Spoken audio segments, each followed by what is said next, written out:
mfano wa diwani wa kata ya Orgosoro. Usiseme huyu hajakupa kura, huyu amekupa kura. Sawa, na tutafuatilia. Tukisikia kata yoyote ile mtoto amefaulu, hana wazazi, alafu yuko nyumbani, tunahitaji, simeomba kuwatumikia wananchi. Wananchi ndio hawa, watumikieni. Wekeni maslahi yenu nyuma, tumikia wananchi. Na ndio maana mnaona siku hizi kuna kipindi cha papo kwa papo, na mnaona rais wetu mambo makubwa anayofanya ndani ya nchi. Anayafanya kwa ajili ya Watanzania wote. Anaishi naye au jirani yake, lakini tunataka tumkabidhi mwenyekiti wa kijiji.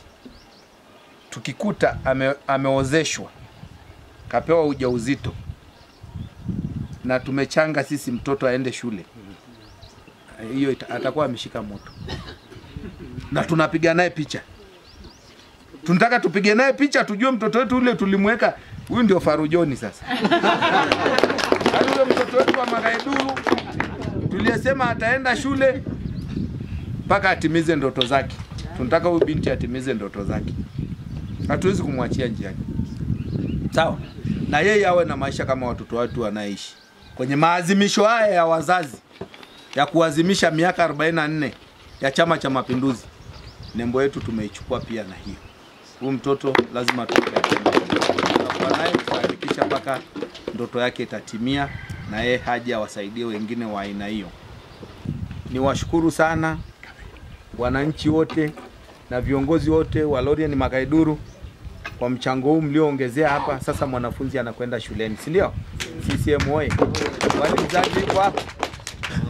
Basi nashukuru kwa niaba ya jumuiya ya wazazi, tunatoa shukrani za dhati kwa wananchi wote wa wilaya Ngorongoro, mwenyekiti wa chama wilaya, katibu wa Chama cha Mapinduzi wilaya Ngorongoro na washiriki wote kwa ujumla, kwa sababu tumefanya kazi nzuri ya kupanda miti, lakini vile vile kwa mchango ambao umewezesha mtoto kupata ada na kila mwezi atakuwa ameshakwenda shuleni. Kwa hiyo kimsingi tunashukuru sana kwa kufanya kazi nzuri ambayo shaka itaendelea kuja kwenye jamii.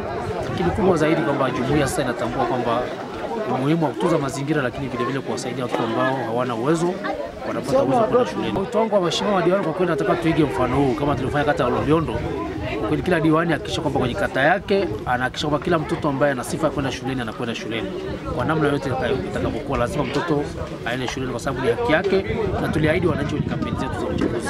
Kwa lazima tufanye hili kwa sababu ni wajibu wetu madiwani kuhakikisha kwamba watoto wanapata elimu, na hii ni ilani ya Chama cha Mapinduzi na ni wajibu wetu.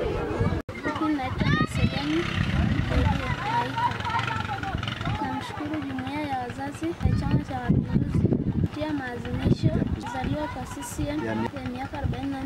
Nimepata msaada wa mahitaji ili na mimi niweze kwenda kusoma sekondari. Ninaahidi nitasoma kutimiza malengo yangu. Asanteni sana CCM, asanteni sana Rais.